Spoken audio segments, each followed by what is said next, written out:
کیوں نہ جانا پڑے۔ زبر لگا دیا اس کے اوپر، علم بن گیا۔ علم کا مطلب ہے جھنڈا اور پرچم۔ ایک اور علم ہے الف لام اور میم علم، جس کے اوپر زبر لگا ہوا ہے۔ اس علم کا مطلب ہے غم یا رنج۔ اسی طرح پارا، الف والا پارا ٹکڑا، ٹکڑا یا حصہ۔ اسی طرح یہ پارا ہے کے ساتھ ایک مایع دھات یا مرکری۔ قمر چاند کو بھی کہتے ہیں، اور کمر، کاف سے جو کمر ہے وہ جسم کا درمیانی حصہ یعنی پشت۔ صدا، سواد سے صدا آواز، اور سین سے صدا ہمیشہ یعنی صدا خوش رہو، ہمیشہ خوش رہو۔ صدا، میری امی مجھے صدا دے رہی ہیں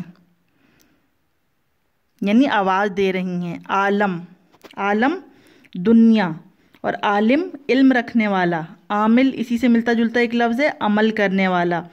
اسی طرح صحرا اور صحرا، سواد ہے رے الف صحرا، اور سین ہے رے الف صحرا، دونوں کے معنی میں فرق ہے، بولنے میں بالکل ایک جیسے لگ رہے ہیں۔ صحرا ریگستان کو کہتے ہیں۔ اونٹ صحرا کا جانور ہے۔ دوسرا صحرا، دولہا کے سر پر لگانے والے پھول۔ اثر، اثر کا مطلب ہے تاثیر ہونا، اثر ہونا۔ موسم کا اثر ہو گیا ہے جس کی وجہ سے علی بیمار پڑ گیا۔ اثر، اثر نماز کا نام ہے اور وقت کے لیے بھی استعمال ہوتا ہے، جیسے ایک صورت میں اللہ تعالیٰ کہتے ہیں اثر کی قسم، انسان خسارے میں ہے، یعنی زمانے کی قسم دی جا رہی ہے۔ اسی طرح ایک لفظ ہے ارض، ارض اور عین سے ارض۔ الف رے اور زواد جو ارض ہے اس کا مطلب ہے زمین یا دھرتی، جیسے شعر میں استعمال ہوا ہے، خدا کرے کہ میری ارض پاک پر اترے وہ فصل گل جسے اندیشہ زوال نہ ہو۔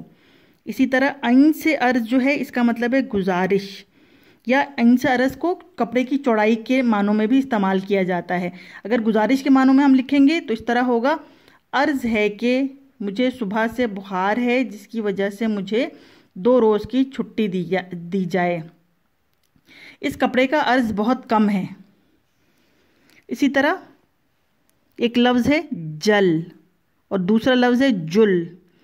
جل پانی کو کہتے ہیں، مچھلی جل کی رانی ہے، جیون اس کا پانی ہے۔ اسی طرح جل، علی جل دے کر نکل گیا، مطلب دھوکہ دے کر نکل گیا۔ اسی طرح ادا اور ادا دونوں بالکل ایک طریقے سے لکھے گئے ہیں، ان کی املا بھی ایک جیسی ہے، لیکن ایک ادا دینا یا ادا کرنا، میں نے آپ کی تمام رقم ادا کر دی یعنی دے دی۔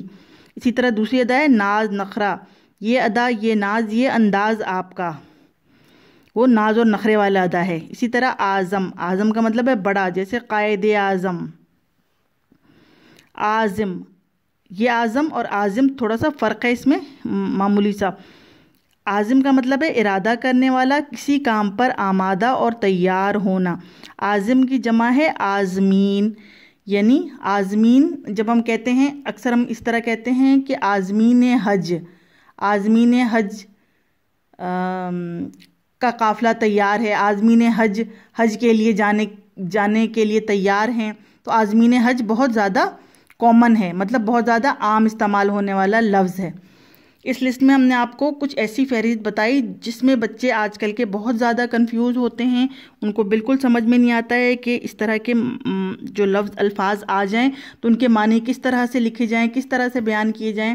اس ویڈیو میں یہ کوشش کی گئی ہے کہ وہ تمام الفاظ جو آپ کو مشکل کرتے ہیں، جو آپ کو کنفیوز کرتے ہیں، اس کے بارے میں آپ کو بتایا جائے، تاکہ آپ کے ذہن میں ان کے مطالب، ان کے معنی واضح ہو جائیں اور آپ لوگ اپنا پیپر، اپنی عبارت کو، اپنے سبق کو اچھی طرح سمجھ سکیں۔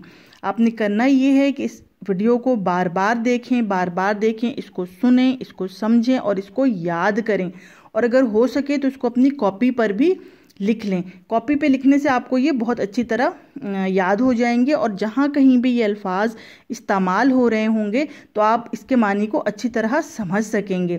یہ وہ الفاظ ہیں جو کم مطالعہ، اردو کی کتابوں کا کم مطالعہ کرنے والے بچوں کے لیے، خاص طور پر وہ بچے جو کیمبرج کا امتحان دے رہے ہیں، چاہے وہ کسی بھی کورس کوڈ سے ہوں، 0539 کے ہوں، 3247 کے ہوں یا 3248 کے بچے ہوں، ان کے لیے یہ فہرست بہت کام آئے گی۔ انشاءاللہ اس طرح کی اگلی فہرست ہم اگلی ویڈیو میں آپ کے ساتھ شیئر کریں گے۔